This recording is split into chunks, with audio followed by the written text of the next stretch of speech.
मंत्रिमंडल की बैठक में अक्षय ऊर्जा परियोजनाओं से जुड़ी हुई भूमि के आवंटन को लेकर के स्वीकृतियां जारी की गई और राजस्थान जो कि अक्षय ऊर्जा के उत्पादन में एक सिरमौर है पूरे देश का, हमारे यहाँ आने वाले जो भी इन्वेस्टर हैं उनको प्राथमिकता के आधार पर हमारी सरकार अक्षय ऊर्जा परियोजनाओं के लिए जो भूमि आवंटन कर रही है और उसमें जैसलमेर जिले की फतेहगढ़ तहसील के ग्राम मागरा में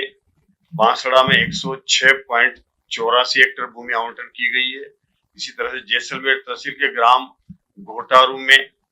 1198.53 हेक्टेयर भूमि आवंटन की गई है। बाड़मेर जिले की सीव तहसील के ग्राम मुंगेरिया में 39.7 हेक्टेयर, बीकानेर जिले के पोगल तहसील के ग्राम कर्णीसर भाटियान में 63.5 हेक्टेयर और ग्राम बरजू के में 80.24 हेक्टेयर भूमि अक्षय ऊर्जा परियोजनाओं के लिए सशर्त कीमतन आवंटन की गई है और ये मंत्रिमंडल ने इसकी स्वीकृति प्रदान की गई है। और ये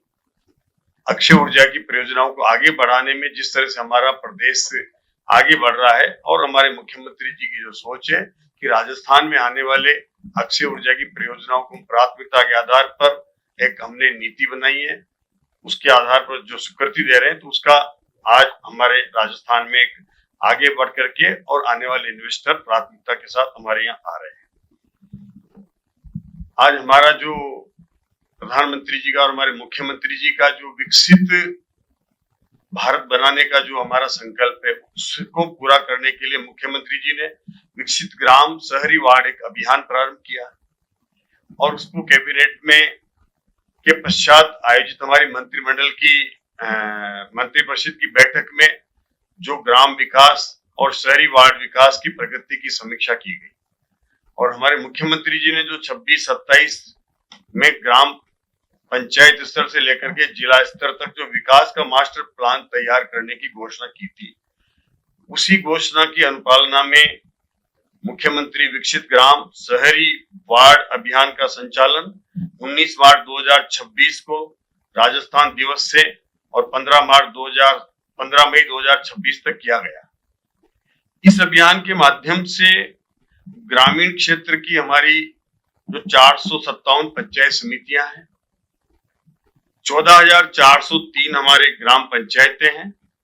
और शहरी क्षेत्र की हमारी 309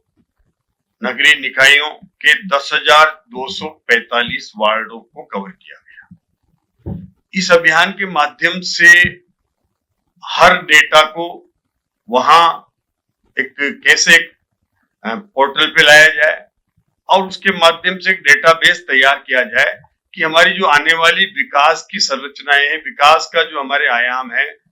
उनको कैसे उस डेटा के माध्यम से हर उसमें डेटा रहेगा और जिस भी गांव से लेकर के शहर से लेकर के वार्ड से लेकर के वहां की क्या क्या आवश्यकताएं हैं। अभी हमने इसको 2020 तक के लिए तैयार किया है। आने वाले समय में 2047 की योजनाओं के लिए भी इसी तरह से ये अभियान चलेगा और उसको तैयार किया जाएगा और इसके माध्यम से हर वहां की जरूरत की संरचनाओं को इसमें शामिल किया गया है। जैसे किसी गांव में कोई भी स्कूल भी अगर खोलना है तो वो विभाग ये देख सकता है कि वहां की आबादी क्या है, वहां की आवश्यकताएं क्या है, वहां पर आने वाला जो स्कूल से दूरी के पढ़ने वाले गांव की दूरी क्या है और उसके माध्यम से वहां क्या आवश्यकता है, क्या वहां जरूरत है, क्या कौन सी जरूरत है, उसको इस डेटा के माध्यम से तैयार किया जाएगा इस अभियान के माध्यम से और वहां ग्राम से लेकर के और वार्ड तक की आवश्यकताओं की इसके माध्यम से एक विकास की संरचना तैयार की जाएगी। इस अभियान में के अंतर्गत 20 मार्च को पहली ग्राम सभा शहरी विकास सभा का आयोजन करके नागरिकों को अभियान के बारे में एक जागरूक किया गया और उसके बाद अप्रैल माह में हर ग्राम पंचायत और वार्ड स्तर पर एक टीमों का गठन किया गया। सुझाव संग्रह तंत्र स्थापित किए गए और हितधारकों की सूची तैयार की गई है। समूहों में चर्चा के माध्यम से आम नागरिकों, महिलाओं, युवाओं, किसानों, कारीगरों, दिव्यांगों और उनकी जरूरतें जो है, उनकी आकांक्षाएं क्या है, उन सबको सुना गया है और उनके सुझावों के आधार पर एक बेसलाइन डेटा के आधार पर एक ड्राफ्ट प्लान की तैयारी की गई है। आज इसमें मंत्रिपरिषद की बैठक में ये निर्णय लिया गया कि मास्टर प्लान के अनुमोदन के लिए आगामी 26 मार्च को 26 मई को प्रदेश भर की समस्त ग्राम पंचायतों में एक ग्राम सभा का आयोजन किया जाएगा और उसमें इसका अनुमोदन होगा। इसी तरह से हमारे प्रदेश में जिस तरह से गत दिनों से भीषण गर्मी पड़ रही है और उस गर्मी को देखते हुए मंत्रिपरिषद की बैठक में पानी से लेकर के और बिजली तक की भी जो आवश्यकताएं हैं और उसकी आपूर्ति को लेकर के एक समीक्षा की गई है और उसमें दोनों विभागों ने अपनी समीक्षा में गर्मी की आवश्यकताओं को देखते हुए पेयजल की सप्लाई को लेकर के और अपनी जो भी परेशानियां थी और जो आगे की आने वाली संभावनाएं उसके बारे में मंत्रिमंडल को अवगत कराया है। माननीय मुख्यमंत्री जी ने निर्देश दिए हैं कि अपने अपने प्रभार वाले जिलों में मंत्री वहां जाकर के या वीसी के माध्यम से इस पेयजल की स्थिति का नियमित रूप से समीक्षा करें और उसकी उपलब्धता को सुनिश्चित करने के लिए जो भी आवश्यक कदम उठाएं उस पर उन्होंने निर्देश दिए गए। और इसी तरह से जैसे बिजली की आवश्यकता है, अब बिजली का मैं आपको बताना चाहूंगा कि पहली बार हमारी जो बिजली है वो इस भीषण गर्मी में भी हमें जितनी आवश्यकता है उसका सबसे बड़ा पीक डिमांड हमारी 25 फरवरी 25 में आई थी 19,665 मेगावाट और जनवरी 26 में आई 20,600 मेगावाट। उसको हमने बिना किसी कटौती के पूरा किया है। अभी जो हमारा कुसुम के जो हमारे प्लांट हैं उनकी उपलब्धता अभी हमारे पास 7,376 मेगावाट की है और कोयला आधारित जो हमारे प्लांट है उनकी उपलब्धता 7,830 मेगावाट है। मतलब लगभग हमारी कुसुम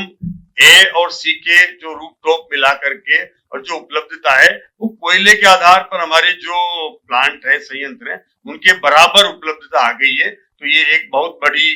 एक हमारी उपलब्धि है इस कार्यकाल की कि इतनी बड़ी हमारी रूफटॉप चाहे वो कुसुम ए हो कुसुम सी हो वो कोयले आधारित हमारी जो बिजली है उसके बराबर हम उपलब्ध करा रहे हैं। और इसी तरह से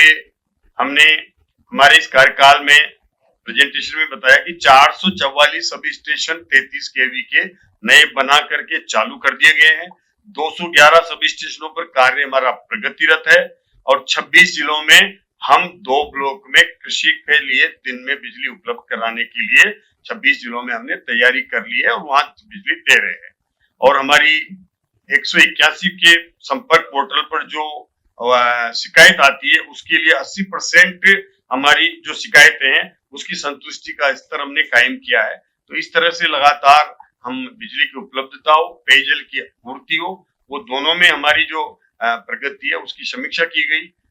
वर्ष 2026 में अब तक जो हमारी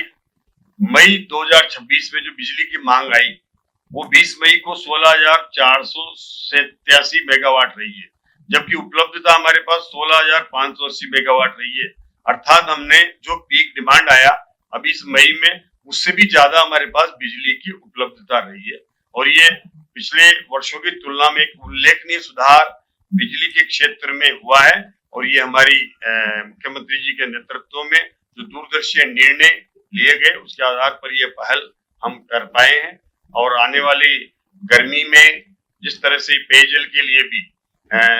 एक राज्यव्यापी अभियान चला करके हैंडपंपों को नलकूपों को दुरुस्त किया गया और उनको ठीक किया गया, वो अभियान चलाया और उसके माध्यम से एक पेयजल की उपलब्धता सुनिश्चित भी की गई। तो राज्य सरकार निरंतर ये प्रयास कर रही है कि पेयजल और बिजली की उपलब्धता सुनिश्चित हो और हमारा ये अभियान जिस तरह से इस बार उपलब्धता रही है बिजली और पानी की, निश्चित रूप से वो एक बहुत ही ऐतिहासिक रहा है कि बिना किसी कटौती के हम लगातार इस भीषण गर्मी में बिजली दे पा रहे हैं।